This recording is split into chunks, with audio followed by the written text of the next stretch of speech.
Hey guys, I'm back for another Minecraft tutorial, and today I'm going to be showing you guys how to make this simple flower and seed farm. As you can see, all I gotta do is hold down left click and it will spawn a whole bunch of stuff in front of me, and every so often it will pulse water to bring all the items to me. So this farm is extremely simple to make, very efficient, and look at all of the seeds, flowers, and if I were to use shears, grass. As you can see, the device is relatively tiny, only takes up a small area, and the redstone only goes out by 2 blocks on the back and 1 block on the side. So, let's get on with the tutorial. Oh, and I should also note that you can get other kinds of flowers in this farm depending on the biome you're in. So to start off, pick an area to build. I'm going to build over here. And then make a 5x7 platform out of grass. It has to be grass, you can't use dirt, so I'd suggest silk touch or maybe just spreading it from outside. Once you've done that, then you place some blocks in the front here, like so. And then place a few on the sides, all the way around.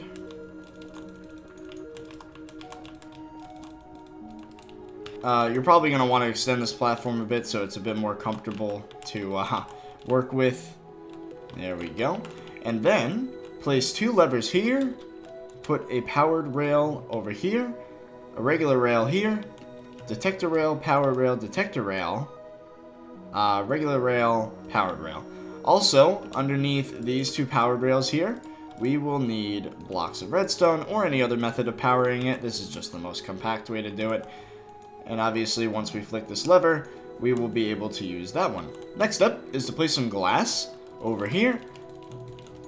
I would suggest leaving this top area open, and then we can take some signs and put them like this. The point of the signs is to keep out the water that will be used to flush out the system. So we'll place the final sign there, just like that. Line up your vision with the detector rail, and then go to this block, break it, go to this block, break it, and then underneath we will be putting dispensers.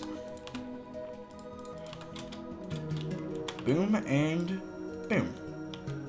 Place the grass back, and then underneath we do some simple wiring. So we take our blocks here, and of course keep in mind that the detector rails are lined up with the dispensers, so this is really easy. We just take a repeater and redstone. Go over here, and repeater, redstone. And these are the 2 dispensers that you're going to want to fill with bone meal. So I would suggest, for simplicity's sake, that you get some hoppers and you lead them into these guys.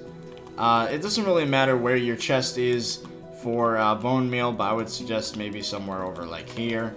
You could put a nice simple chest, fill it up with bone meal, so you don't have to go into the system to, you know, fix it or whatever. So let's do one of these. Fill the chest with bone meal. So the way it should work now, if you want to test it, is that you take your minecart, you start it off, and as you can see, it will, every single time,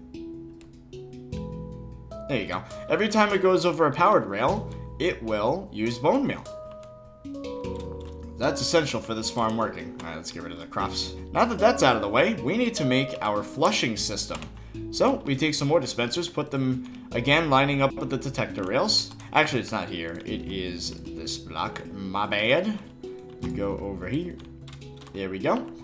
And then we set up some redstone in the back and the side. To start off, we put a block to the left of the levers. Then we can put a little wall here to separate it. And then back here, we put redstone. Then we go down a block, and that is where we put comparator, hoppers facing into each other, like so.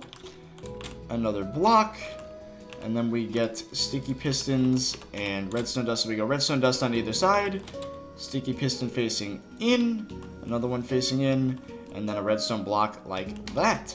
So what this nifty little device does is pulse every so often, depending on how many items you put in here. So if I were to put, for example, 16 redstone in here, it will pulse every 16 game ticks or something like that. Hopper ticks, I'll just call it. There you go. And of course, we toggle it with the top lever. So that's why there's two separate levers. It could be one lever if there didn't have to be a sign here.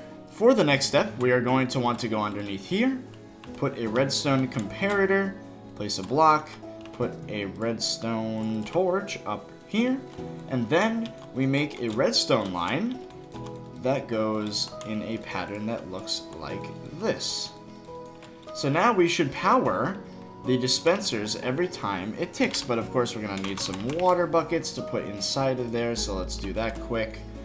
One here, and as you're about to see, it should flush, but then it won't unflush. So the water will stay there for an extended period of time, which is no good. So to combat this, we are going to do this. We take another redstone, put it there, repeater, all unfold away, and then a second piece of redstone like that. So if I did this correctly, when it pulses, we should see a very quick water pulse. And since we are in version 1.13 on my game, the items will flow super duper quick like that. If you're in an older version of the game, you're probably going to want to extend that tick. So you have a lot of room to do that. You can add like up to you could add up to like 5 more repeaters if you had to add more repeaters here. Anyway, that is it for this tutorial, guys. This is a very simple device, as you can see, but it generates a lot of stuff. And of course, where you build it is important. So if you build it in a flowery biome, then you will probably get some of the weird flowers like the ones over there. Well, anyway, leave a like down below if you guys enjoyed this video. And if you want to see more Minecraft tutorials, then make sure to hit the playlist in the top left-hand corner. Well, anyway, that's it. So, I hope you guys enjoyed, and I'll see you guys later.